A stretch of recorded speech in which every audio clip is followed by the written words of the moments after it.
وأحسن منك لم تر قط عيني، وأجمل منك لم تلد النساء. خلقت مبرأ من كل عيب، خلقت مبرأ من كل عيب، كأنك قد خلقت كما تشاء. كتاب أنزلناه إليك مبارك ليدبروا آياته وليتذكر أولو الألباب. یہ کتاب برکت والی ہے جسے ہم نے آپ کی طرف نازل فرمایا ہے تاکہ دانش مند لوگ اس کی آیتوں میں غور و فکر کریں اور نصیحت حاصل کریں۔ اللہم صلی علی سیدنا محمد وعلی آل سیدنا محمد بعدد کل ذرۃ مئۃ الف الف مرۃ۔ سامعین اور ناظرین کرام، السلام علیکم ورحمۃ اللہ وبرکاتہ۔ سامعین کرام، سورہ نحل آیت نمبر 80-81 حصہ اول، درس نمبر 1178۔ آج کا موضوع: کیا ہم اللہ تعالیٰ کے حکم کے سامنے سر جھکانے کے لیے تیار نہیں ہیں؟ اس کے ساتھ آج کے سبق کا آغاز کرتے ہیں۔ سب سے پہلے گزشتہ سبق کا اعادہ ہوگا۔ اعوذ باللہ من الشیطان الرجیم۔ پناہ مانگتا ہوں میں اللہ کی شیطان مردود سے۔ بسم اللہ الرحمن الرحیم۔ شروع اللہ کے نام سے جو بڑا مہربان نہایت رحم والا ہے۔ أَلَمْ يَرَوْا إِلَى الطَّيْرِ مُسَخَّرَاتٍ فِي جَوِّ السَّمَاءِ مَا يُمْسِكُهُنَّ إِلَّا اللَّهُ إِنَّ فِي ذَلِكَ لَآيَاتٍ لِقَوْمٍ يُؤْمِنُونَ۔ کیا ان لوگوں نے پرندوں کو نہیں دیکھا کہ آسمان کی ہوا میں گھرے ہوئے اڑتے رہتے ہیں؟ ان کو خدا ہی تھامے رکھتا ہے، ایمان والوں کے لیے اس میں بہت سی نشانیاں ہیں۔ سامعین کرام، سورہ نحل آیت نمبر 80۔ واللہ جعل لکم من بیوتکم سکنا، اور اللہ تعالیٰ نے تمہارے گھروں کو جائے سکون بنا دیا۔ وجعل لکم من جلود الانعام بیوتا، اور اس نے لیے جانوروں کی کھالوں سے ایسے مکان پیدا کیے۔ تستخفونہا یوم ظعنکم و یوم اقامتکم، جنہیں تم سفر اور قیام کے درمیان دونوں حالتوں میں ہلکا پاتے ہو۔ ومن اصوافہا، بھیڑوں کی اون سے، واشعارہا، اور اونٹوں کے بالوں سے، اونٹوں کی رہوں سے۔ وہ اصوافہا بھیڑوں کی اون سے، اوبارہا اونٹوں کی رہوں سے، اور اشعارہا بکریوں کے بالوں سے۔ اساسا و متاعا الی حین، تم کتنے ہی سامان اور مفید چیزیں وقت مقرر کے لیے تمہارے لیے بنا دی اس نے۔ واللہ جعل لکم مما خلق ظلالا، اور اللہ تعالیٰ نے تمہارے لیے اپنی بنائی ہوئی چیزوں کے سائے بنا دیے۔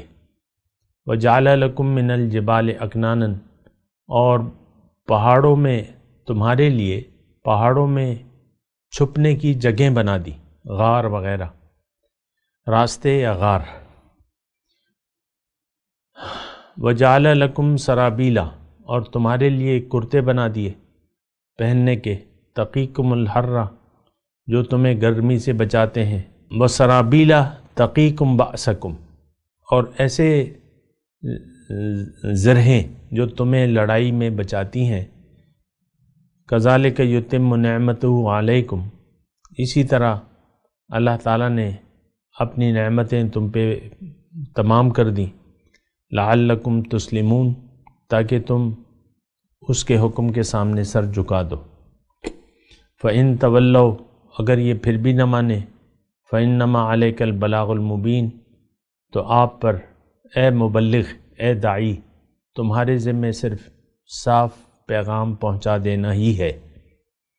یعرفون نعمت اللہ، اللہ تعالیٰ کی نعمتوں کو یہ جانتے تو ہیں، ثم ینکرونہا، پھر منکر ہو جاتے ہیں، وَأَكْثَرُهُمُ الْكَافِرُونَ، اور اکثر ان میں سے ناشکر گزار ہیں۔ بہت اہم آیت ہیں، اور دیکھیں یہ آیت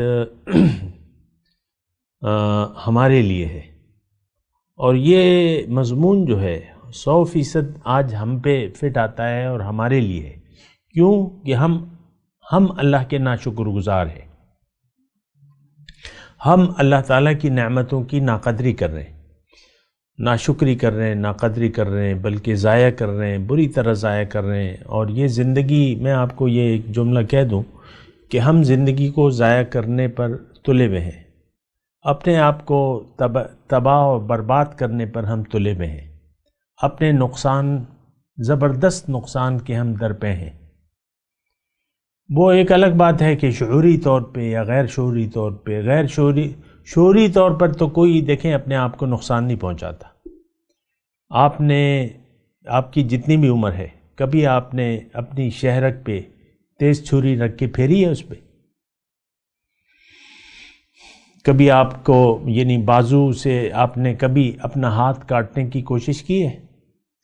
کبھی آپ نے کوئی نوکدار چھری کو اپنی آنکھ میں گھونپا ہے؟ کبھی آپ نے اپنے پاؤں کو کاٹنے کی کوشش کی ہے؟ ظاہر ہے کہ نہیں کی۔ تو ادھر کیوں ہم اپنے آپ کو جہنم کے قابل بنا رہے ہیں؟ ایک سوچنے کی بات ہے۔ دیکھیں یہ تمام آیات جو آپ کو میں نے پڑھ کے سنائی ہے، تو اس کا تو یہی مطلب ہے، یعرفون نعمت اللہ ثم ینکرونہا واکثرہم الکافرون۔ اور یہ کذالک یتم نعمتہ علیکم لعلکم تسلمون، تاکہ تم سر جھکا دو۔ ہم سر جھکانے کے لیے تیار نہیں ہیں۔ مسئلہ تو ہمارے ساتھ یہ ہے، اللہ کے حکم کے سامنے کوئی سر جھکانے کے لیے تیار نہیں ہے۔ اور میں آپ کو یہ کہتا رہتا ہوں، جو بھی آپ دین پر عمل کر رہے ہیں، دراصل وہ آپ کی خواہشات نفس ہیں، سنی سنائی باتیں ہیں۔ اللہ ایک ہے، آپ کو پتہ نہیں اللہ ایک کا کیا مطلب ہے، میرے لیے کیا مطلب ہے، یا لا الہ الا اللہ کے معنی بھی ہم نہیں جانتے۔ یہ بھی میں پورے یقین سے کہتا ہوں کہ آج تمام امت لا الہ الا اللہ کے حقیقی مفہوم سے آگاہ نہیں ہے۔ اس کا تو مطلب یہ ہے کہ بھئی تم نے صرف اللہ کے حکم کے سامنے سر جھکانا ہے، اور ہماری اجتماعی طور پہ کوشش یہ ہے کہ کہیں اللہ کے حکم کے سامنے ہمارا سر نہ جھک جائے۔ یہ جو دین، میں آپ کو بار بار کہہ رہا ہوں، جو دین پہ ہم عمل پیرا ہے، دراصل یہ ہماری خواہشات ہیں۔ ہم دیکھیں، آپ کو پتہ ہے فرقوں میں بٹے ہوئے ہیں، فروعات پہ ہماری بحثیں ہوتی رہتی ہیں، اور اسی بنا پر ہم ایک دوسرے کو کافر اور مشرک قرار دیتے رہتے ہیں، تو بس بات ختم ہو جاتی ہے۔ اہل حدیث دیوبندیوں کو اور بریلویوں کو، یعنی مسلمان کیا، ان کو تو آپ کو پتہ ہے، جو اہل حدیث کا وہ ہے، وہ تو کہتے ہیں کہ نہیں یہ تو غلط ہے، تم مقلد ہو، اور تقلید تو تمہیں کرنی نہیں چاہیے۔ ہم اہل حدیث ہیں، بس حدیث کو مانتے ہیں، قرآن اور حدیث بس کافی ہے۔ تو ٹھیک ہے، کافی تو ہے، لیکن خیر میں اس بحث میں نہیں پڑھ رہا۔ لیکن ہم میں سے ہر گروہ دوسرے گروہ کو کافر اور مشرک قرار دیتا ہے، آپ کو پتہ ہے۔ تو مسئلہ جو ہے بہت زیادہ ٹیڑھا ہے، اور یعنی حد سے زیادہ بات بگڑ گئی ہے، حد سے زیادہ، کیونکہ ہم اللہ کی نہ تو توحید کے قائل ہیں۔ یہ بات میں کہہ رہا ہوں بڑے اطمینان سے، بڑے سکون سے، بڑے سوچ سمجھ کے۔ آج کا مسلمان نہ اللہ تعالیٰ کی توحید کو جانتا ہے، اور نہ یہ اللہ کو کوئی اگر سمجھا بھی دے تو یہ اس لحاظ سے کلمہ طیبہ پڑھنے کے لیے تیار نہیں ہے۔ باقی تو تفصیلات ہیں، کرتا رہتا ہوں پھر بھی آ جائیں گے. پھر یوم آخرت پر ہمارا یقین نہیں ہے. ہماری ساری کوششیں تو ظاہر کے لیے، دنیا کے لیے. ہمارے دل میں دنیا، ہمارے دل جو ہے دنیا کی یاد سے آباد ہے، اللہ کی یاد سے خالی ہے. آپ دیکھ لیں اپنے دل کی کیفیت کو، دیکھ لیں نا کہاں پہ ہے، کون سے. اور دیکھیں اس میں بات یہ ہے کہ اللہ تو پاک جگہ میں آتے ہیں، ہمارے دل تو یعنی غیر اللہ کی یاد سے آباد ہے. یہ تو نجس ہیں، ہمارے دل تو نجس ہیں، ہماری اپنی خواہشات ہیں. اور ایک بہت سی ایک کٹھن صورتحال ہے اور بہت ہی برا حال ہے ہمارا، اور ہم اس پر قائم و دائم ہیں. کوئی شرمندگی نہیں ہے ہمیں اس پہ. اجتماعی طور پر کوئی تحریک نہیں ہے کہ مسلمان اللہ کو الہ واحد تسلیم کر لیں اور جنت آخرت کو ترجیح دیں. اس کے لیے بھی کوئی تیار نہیں ہے. اور رسول کی کامل اطاعت شروع کر دیں، یہ بھی بات نہیں ہے. تو ایک بہت ہی خطرناک صورتحال ہے. بہرحال میں آپ کو بتا رہا ہوں، باقی تو آپ کی اپنی وہ مرضی ہے کہ کس لحاظ سے آپ یہ بات سنتے ہیں. یہ تو قرآن کی آیات میں آپ کو پڑھ کے سنا رہا ہوں. تو بہرحال گزشتہ سبق میں تو پرندوں کے بارے میں ہم نے بات کی تھی کہ پرندوں کو ان کی معراج کے ذرائع اللہ تعالیٰ نے مہیا کر دیے اور وہ اڑ رہے ہیں ہوا میں. ٹھیک ہے. اچھا، آج کا جو سبق ہے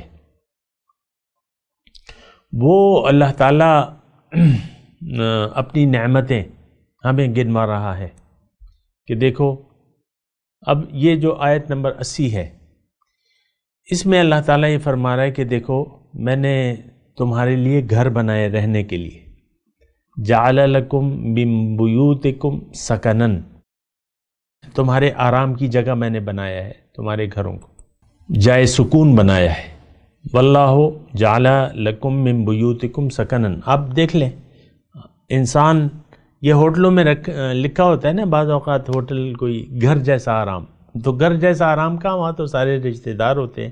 کوئی آدمی کسی سفر پہ چلا جائے تو گھر جیسا آرام تو نہیں، وہاں تو کوئی تیار مینیو ہوگا اور کوئی اکیلے پڑے رہو گے، آپ سو جاؤ گے، بس گھر جیسا آرام کہاں ہوتا ہے. تو انسان کو اپنی جھونپڑی میں، اپنے کچے مکان میں جو سکون ملتا ہے وہ تو کہیں نہیں ملتا. خیر، وہ اب یہ اس میں ایک دیکھیں نقطہ جو ہے سوچنے کا ہے. اس آیت پہ آپ سوچیں، ٹیکسٹ کو آپ دیکھیں نا. واللہ جعل لکم، اللہ نے بنایا ہے تمہارے گھروں کو سکون کا ذریعہ. وجعل لکم من جلود الانعام، اور تمہارے جانوروں کی کھالوں سے بنا دیے ہیں تمہارے لیے خیمے. اس وقت کا یعنی اس شان نزول کے وقت دیکھیں کہ خیمے جو ہے سفر میں لوگ جاتے تھے تو اپنے ساتھ کھال سے چمڑے کے بنے ہوئے خیمے جو ہے ساتھ لے جاتے تھے. جب پڑاؤ ہوتا تھا تو خیمے کو تان دیتے تھے رسیوں وغیرہ کے ذریعے. جب دوبارہ سفر شروع کرتے تو وہ ہلکی، مطلب کوئی اینٹ اور گارے کا وہ تو نہیں ہوتا، وہ اسی طرح پھر خیمے کو لپیٹ کے دوبارہ وہ کر لیتے. تو اب یہ کھال کو یعنی ایک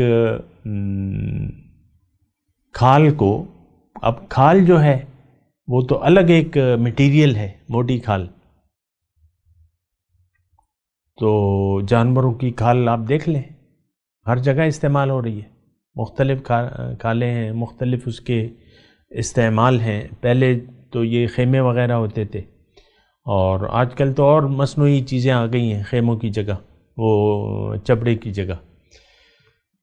لیکن اب یہاں نقطہ جو سوچنے کا یہ ہے، جعل لکم، یہ اللہ تعالیٰ اپنی نعمتیں گنوا رہا ہے اور نعمتوں کا تذکرہ بھی ہے پھر آیت نمبر 81 میں، اور یہ ہم پڑھ رہے ہیں آیت نمبر 80. اور یہ ساری آیات جو ہیں، یعنی یہ دو آیات جو ہیں یہ ساری اللہ تعالیٰ اپنی نعمتیں گنوا رہا ہے۔ اب نعمتوں میں پہلی جو چیز ہے وہ مکان ہے۔ واللہ جعل لکم من بیوتکم سکنا۔ اب یہ ساری نعمتیں اللہ تعالیٰ کیوں گنوا رہا ہے؟ تھوڑا سا اس پہ میں بات کروں گا، پھر آگے بڑھیں گے۔ دیکھیں، نعمتیں ہمارے لیے رہنے کے اسباب یہ اللہ تعالیٰ نے بنائے ہیں۔ آپ کو معلوم ہے کہ کیا چیز نہیں ہے جو اللہ تعالیٰ نے ہمیں عطا نہیں کی۔ ہر چیز کے مطلب آپ دیکھ لیں، وقت کے ساتھ ساتھ جو ہے وہ ہمارے لیے نعمتیں اللہ تعالیٰ وقت گزرنے کے ساتھ جب کوئی چیز کی ضرورت ہوتی ہے تو پہلے انسان لکڑی کا ایندھن استعمال کرتے تھا، پھر کوئلہ جو ہے ہو گیا، کوئلہ آ گیا، پتھر کوئلے کے ابھی بھی کانکنی ہوتی ہے، کوئلے سے بجلی بھی بنا رہے ہیں آپ اور مختلف کام۔ پہلے انجن ہوتے تھے، یعنی کوئلے کے انجن، بھاپ کے انجن جو ہے کوئلہ جلا جاتا تھا۔ اب یہ وقت کے ساتھ ساتھ یہ اللہ تعالیٰ کی نعمتیں ابھر کے سامنے آ رہی ہیں، اور یہ موجود تھیں پہلے سے، اور یہ تو اللہ تعالیٰ کا علیم قدیر ہے نا، ہر چیز پر قادر ہے، عالم ہے کہ کب کس وقت کس چیز کی ضرورت ہوگی، تو اللہ تعالیٰ نے وہ چیزیں پیدا کر دی۔ تو پھر جو ہے یہ تیل آ گیا، سیال تیل آ گیا، پھر گیس اس میں آ گئی۔ آج دیکھ لیں ہر گھر پاکستان میں تقریباً اکثریت کے گھروں میں گیس کے چولہے جل رہے ہیں، اور وہ کیا ہے، بس ایک کلک ہوتی ہے اور ہوا جلنے لگتی ہے۔ گیس کیا ہے؟ ہوا ہے، جلنے والی ہوا۔ تو یہ اللہ ہے، یہ تیل، یہ گیس، یہ کوئلہ اور یہ سارے ایندھن کے ذرائع، یہ کس نے؟ یہ اللہ نے۔ یہ اللہ کی نعمت ہے، لیکن ہم اس کو محسوس نہیں کرتے۔ انسان، میں، آپ، ہم سب اللہ تعالیٰ کی نعمتوں میں ڈوبے ہوئے ہیں۔ اس وقت میں اس وقت بیٹھا ہوں آپ کے سامنے، آکسیجن میری بنیادی ضرورت ہے، وہ اللہ تعالیٰ نے اس کا انتظام کیا ہوا ہے۔ اس وقت بھی میں آکسیجن نہ ہو تو بس ڈھیر ہو جائے گا انسان۔ آکسیجن کا کتنا بڑا انتظام کیا ہوا ہے اللہ تعالیٰ نے۔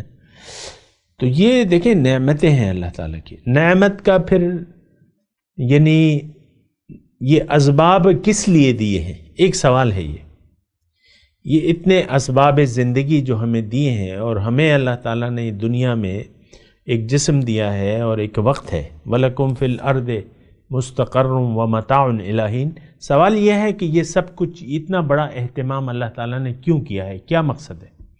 پھر جو ہماری روحانی ضروریات ہیں، جو اصلی ہماری روح کی ضروریات ہے، روح کی ترقی مقصود ہے اللہ تعالیٰ کو، اس کے لیے اللہ تعالیٰ نے ہدایت دی ہے، اپنا راستہ بتایا ہے۔ اللہ ہماری منزل ہے، اللہ تعالیٰ نے ہمیں اپنا راستہ وحی کے ذریعے، پیغمبر کے ذریعے بتایا ہے، اور پھر پیغمبر نے اس راستے پر چل کر دکھایا ہے۔ وَيَكُونَ الرَّسُولُ عَلَيْكُمْ شَهِيدًا، رسول نے ایک نمونہ پیش کیا ہے، پھر ان کی اتباع کا اللہ نے حکم دیا ہے۔ تو یہ سب اس لیے ہے لعلکم تسلمون، تاکہ تم اللہ کے حکم کے سامنے سر جھکا دو۔ آیت نمبر 81 میں ہم نے ابھی پڑھا ہے ترجمہ۔ اور یہ ایمان، یہ یقین اور یہ اسلام اور یہ سر جھکا دینا، یہ ہماری بنیادی ضروریات ہے۔ لیکن ہم نے دیکھیں، آج کے مسلمان کی میں بات کر رہا ہوں، ہم نے ان تمام نعمتوں کو بھلا دیا ہے۔ نعمت کو استعمال تو کر رہے ہیں، لیکن اس کا شکریہ نہیں ادا کر رہے۔ زندگی گزار تو رہے ہیں، لیکن باطل کو مقصود بنا کے ہم زندگی گزار رہے ہیں۔ باطل کے سامنے ہم نے سر جھکایا ہوا ہے۔ ہماری معراج اس میں ہے کہ ہم اللہ کے حکم کے سامنے سر جھکا دیں، لیکن ہم نے غیر کے آگے سر جھکایا ہے۔ اور آپ دیکھ لیں آپ کی کتنی بڑی انا ہے۔ اور میں آپ کو کہتا ہوں، وہ گھر میں جو تو بیٹھے ہوئے نا، خاتون خانہ ہے اور ان کا شوہر ہے، یعنی یہ کتنی انا ہے کہ خاتون بھی جانتی ہے اور اس کا شوہر بھی جانتا ہے کہ بھئی حقوق زوجین کیا ہے، لیکن مجال ہے کہ یہ حقوق زوجین دونوں جو ہے وہ ادا کرنے کی ضرورت بھی محسوس کرے۔ اسی طرح سارا معاشرہ ہے، یہ ساری معاشرہ ایسا ہے سامعین کرام، یہ صرف خاتون خانہ اور اس کے میاں کی بات تھوڑی ہے۔ ایک بے راہروی کا دور ہے، دور جہالت ہے، شرک ہے، کفر، عملی طور پہ، زبان سے نہیں، عملی طور پہ ہم کافر بھی ہیں، مشرک بھی ہیں، دین سے پھر چکے ہیں۔ اسلام ہمارا دین نہیں ہے، ہمارا دین خواہشات نفس ہے۔ بس انا میں کی ضد ہے، آپ سب دیکھ لیں، خواہ کہ وہ ریڑھی والا ہے یا آپ کا صدر مملکت ہے یا وزیر اعظم ہے یا جو بھی ہے۔ تو مسئلہ جو ہے بڑا گمبھیر ہے، اور دیکھیں ایسا نہیں ہونا چاہیے۔ میں آپ کو دعوت دیتا ہوں، آپ خود سوچیں، اپنی اصلاح کریں، اللہ کو منزل بنائیں، اللہ کی نعمت کی ناقدری نہ کریں۔ یہ دنیا جو ہے یہ چند روزہ ہے، اس کے بعد آپ نے رب کے پاس واپس جانا ہے۔ حقیقی زندگی آپ کی موت کے بعد شروع ہوگی، وہاں پہ پھر دیکھیں وہ زندگی ہے، یہ تو ایک خواب و خیال ہے جو ہم زندگی گزار رہے ہیں نا، یہ ایک خواب و خیال ہے، یہ ایک خواب ہے جو حقیقت نہیں ہے۔ اب میں آپ کے سامنے بیٹھا ہوں، میری حقیقت کو آپ دیکھ ہی نہیں سکتے۔ ہم اپنی حقیقت سے بے خبر ہو کر، خواب میں کیا ہوتا ہے، اپنی حقیقت سے انسان بے خبر ہو کے ایک واقعہ دیکھ رہا ہوتا ہے، اپنی حقیقت سے بے خبر ہو کے انسان ایک واقعات کچھ دیکھ رہا ہوتا ہے، تو یہ بات تو بڑی مشکل ہو جاتی ہے سامنے کرام۔ تو بہرحال دیکھیں، میں آپ کو دعوت دیتا ہوں کہ آپ سوچ اور سمجھ سے کام لیں، اللہ کی طرف رجوع کر لیں، اللہ کو منزل بنا لیں، اور سب سے پہلے ایک رہنما کو تلاش کریں جو اللہ کا بندہ ہو، جو اللہ کے رسول کے راستے کی یا اس کی طریقے کی آپ کو رہنمائی کرے، عملی طور پہ، قولی اور عملی طور پہ، یہ دونوں باتیں ہیں۔ خیر، تو لیکن ہم ایسا کرنے کے لیے تیار نہیں ہیں، کوئی بھی اپنا رخ زندگی بدلنے کے لیے تیار نہیں ہے، اللہ کی طرف رخ پھیرنے کے لیے کوئی تیار نہیں ہے۔ زبان سے کہہ بھی دیا لا الہ تو کیا حاصل، دل و نگاہ جو مسلمان نہیں تو کچھ بھی نہیں۔ ہمارے دل اور نگاہ تو مسلمان نہیں ہے، باطل کو ہم نے مقصود بنا لیا ہے، وہ چیز جو ہم چھوڑ کے جائیں گے اس کے پیچھے ہم دوڑ رہے ہیں۔ یہ مال، دولت، اولاد جو بھی ہے یہ آپ سے رہ جائے گا، بات ختم ہو جائے گی۔ ثم الی ربکم ترجعون، پھر تم اپنے رب کی طرف واپس جاؤ گے۔ ثم لتسألن یومئذ عن النعیم، پھر اس دن تم سے نعمتوں کے بارے میں پوچھ گچھ ضرور ہوگی۔ یہ کوئی بھی نہ سوچے، ہم تو ایسا ہی سوچتے ہیں کہ کچھ بھی نہیں ہے، کوئی پوچھ گچھ نہیں ہے، کھاؤ پیو عیش کرو، مزے اڑاؤ، مزے لو، مزے اڑاؤ۔ یہ اجتماعی طور پر ہمارا ایک خیال بن گیا ہے دنیا میں رہنے کا، اور دنیا ہی کی پلاننگز ہیں۔ آپ اپنی پلاننگز کو دیکھ لیں، آپ اپنی امیدوں کو دیکھ لیں، آپ اپنی پریشانیوں کو دیکھ لیں، آپ اپنی توقعات کو دیکھ لیں، آپ اپنے جھوٹے مستقبل جو آپ نے بنایا ہوا ہے اس کو آپ دیکھ لیں، سارے کے سارے کا تعلق جو ہے وہ ظاہر اور دنیا سے۔ فَأَعْرِضْ عَمَّنْ تَوَلَّىٰ عَنْ ذِكْرِنَا وَلَمْ يُرِدْ إِلَّا الْحَيَاةَ الدُّنْيَا، اے نبی اس شخص سے آپ اپنا رخ انور پھیر لیجئے جو پھر گیا میری یاد سے، اب یہ نہیں چاہتا صرف دنیا ہی کی زندگی۔ ذَلِكَ مَبْلَغُهُم مِّنَ الْعِلْمِ، ان کا مبلغ علم بس یہی ہے۔ تو دیکھیں یہ ساری باتیں ہیں، بہت اہم ہیں، میں آپ کو کہہ بھی رہا ہوں، اور باقی سوچ بچار تو آپ کا کام ہے، آپ نہیں سوچتے تو یہ آپ کی مرضی ہے، لیکن جو بھی انسان کرے گا اس کے نتائج اسے بھگتنا ہوں گے، اچھے یا برے۔ فَمَن يَعْمَلْ مِثْقَالَ ذَرَّةٍ خَيْرًا يَرَهُ وَمَن يَعْمَلْ مِثْقَالَ ذَرَّةٍ شَرًّا يَرَهُ۔ ذرہ برابر اگر کوئی آپ نے اچھا کیا ہوگا وہ آپ کو مل جائے گا، برا کیا ہوگا وہ بھی مل جائے گا۔ اب دیکھیں اس میں ہماری سوچ بڑی غلط ہے۔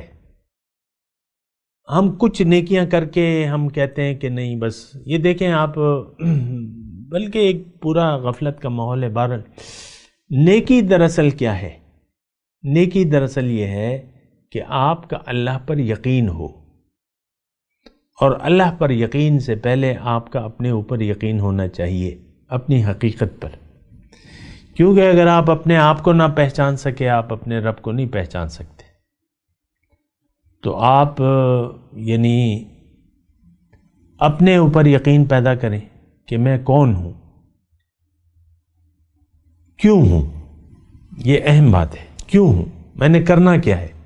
دیکھیں اللہ تعالیٰ نے آپ کو پوری طاقت اور قوت دے کے بنایا ہے، الحمدللہ۔ وَجَعَلَ لَكُمُ السَّمْعَ وَالْأَبْصَارَ وَالْأَفْئِدَةَ، تمہارے لیے سماعت، بصارت اور سوچنے کے لیے دل، ابھی ہم پڑھ کے آئے ہیں۔ تو اب مسئلہ کیا ہے؟ لَعَلَّكُمْ تُسْلِمُونَ ہے کہ تم سر جھکا دو۔ یہ بڑی اہم آیت ہے، 81 نمبر سورہ نحل کی۔ كَذَلِكَ يُتِمُّ نِعْمَتَهُ عَلَيْكُمْ لَعَلَّكُمْ تُسْلِمُونَ، تاکہ تم صرف اللہ کے حکم کے سامنے سر جھکا دو، اور یہ رویہ ہم اختیار کرنے کے لیے تیار نہیں ہیں۔ مسئلہ یہ ہے خالص اللہ کے سامنے سر جھکا دینا۔ اور میں آپ کو یہ بھی بتا دوں کہ وہ جب تک آپ اللہ کو منزل نہیں بنائیں گے، اللہ کے حکم کے سامنے سر جھکانا جو ہے آپ کے لیے ناممکن ہے۔ اگر اللہ آپ کی منزل نہیں ہے تو تقویٰ آپ میں پیدا نہیں ہو سکتا۔ اگر اللہ سے آپ کو محبت نہیں ہے تو آپ کا نفس پاک نہیں ہو سکتا۔ یہ چند باتیں ہیں میں آپ کو کہہ رہا ہوں، میں تلاوت کرتا ہوں، میرے ساتھ دہرائیے۔ اعوذ باللہ من الشیطان الرجیم، بسم اللہ الرحمن الرحیم۔ واللہ جعل لکم من بیوتکم سکنا وجعل لکم من جلود الانعام بیوتا تستخفونها یوم ظعنکم ویوم اقامتکم ومن اصوافها واوبارها واشعارها اساسا ومتاعا الى حین واللہ جعل لکم مما خلق ظلالا وجعل لکم من الجبال اکنانا وجعل لکم سرابیل تقیکم الحر وسرابیل تقیکم بأسکم کذالک یتم نعمتہ علیکم لعلکم تسلمون۔ اب ان آیت کی تلاوت و ترجمہ۔ اعوذ باللہ من الشیطان الرجیم، پناہ مانگتا ہوں میں اللہ کی شیطان مردود سے۔ بسم اللہ الرحمن الرحیم، شروع اللہ کے نام سے جو بڑا مہربان نہایت رحم والا ہے۔ واللہ جعل لکم من بیوتکم سکنا وجعل لکم من جلود الانعام بیوتا تستخفونها يوم ظعنكم ويوم إقامتكم ومن أصوافها وأوبارها وأشعارها أثاثا ومتاعا إلى حين۔ اور خدا ہی نے تمہارے لیے گھروں کو رہنے کی جگہ بنایا، اور اسی نے چوپایوں کی کھالوں سے تمہارے لیے ڈیرے بنائے جن کو تم سبک دیکھ کر سفر اور حضر میں کام میں لاتے ہو، اور ان کی اون اور پشم اور بالوں سے تم اسباب اور برتنے کی چیزیں بناتے ہو جو مدت تک کام دیتی ہیں۔ واللہ جعل لکم مما خلق ظلالا وجعل لکم من الجبال أكنانا وجعل لكم سرابيل تقيكم الحر وسرابيل تقيكم بأسكم كذلك يتم نعمته عليكم لعلكم تسلمون۔ اور خدا ہی نے تمہارے آرام کے لیے اپنی پیدا کی ہوئی چیزوں کے سائے بنائے اور پہاڑوں میں غاریں بنائیں اور کرتے بنائے جو تم کو گرمی سے بچائیں، اور ایسے کرتے بھی جو تم کو اسلحہ جنگ کے ضرر سے محفوظ رکھیں۔ اسی طرح خدا اپنا احسان تم پر پورا کرتا ہے تاکہ تم فرما بردار بنو۔ اس کے ساتھ ہی آج کے درس کا وقت اختتام کو پہنچا۔ اگلے درس میں انشاءاللہ ملاقات ہوگی۔ وآخر دعوانا ان الحمد للہ رب العالمین۔ مولاي صل وسلم دائما ابدا على حبيبك خير الخلق كلهم